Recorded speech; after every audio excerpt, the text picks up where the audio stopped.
to this episode on electric ukulele playing. This is jam level, and if you're a beginner, you're welcome here, but you can also watch the earlier episodes, which go into more detail. Here I'll just show you the isolated uke part. I'm grateful for the supportive comments on these videos.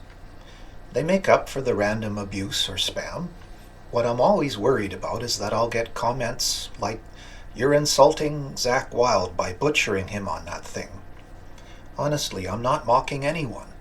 I like these bands, or I wouldn't do this, and every cover version is like a love letter to them. Okay, I'd rather send a girl a love letter, but you get the idea. I also worry that I'll get "you aren't playing song X correctly" remarks. That's partly true. I'm not an expert, and so I simplify here and there. But there are some things a ukulele can't play, and part of the fun is working within and pushing its limitations. And the most important thing is that it is fun. So this is how I've hacked out Perry Mason. It might also be a good time to talk about amp sims.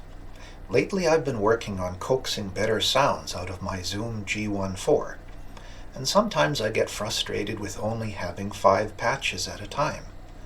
With the uke I don't use editing tricks, because I don't think it's honest to show you something I can't play myself in real time, but I admit I add a bit of reverb or EQ in DaVinci Resolve.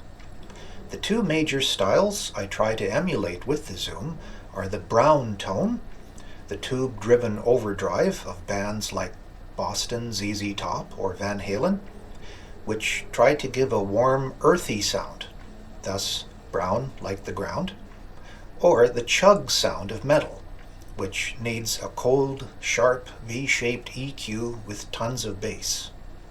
That's a challenge with a uke, because a guitar can give you an E2 pitch, and a uke only goes down to G3. You're losing about an octave. And you can sort of compensate by boosting your bass or adding some octave pedal, but it doesn't always work.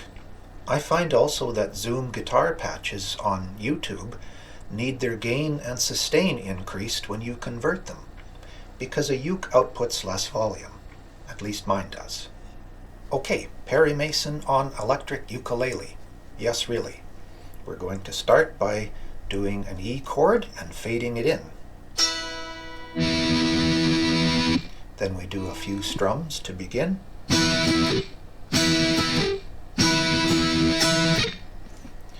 Now we do some string bending, not as much as the original recording, but as best we can do on this thing.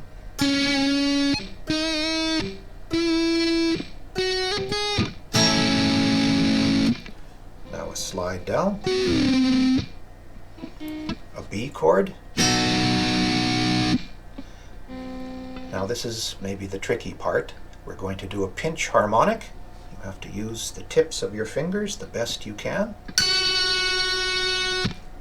And then an A flat, and another pinch harmonic with your middle finger.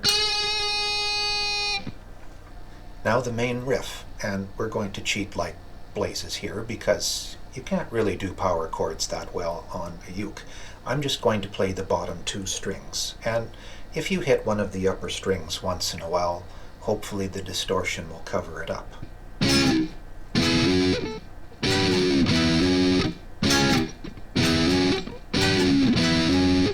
If you can get that rocking motion in your fingers, you're halfway there.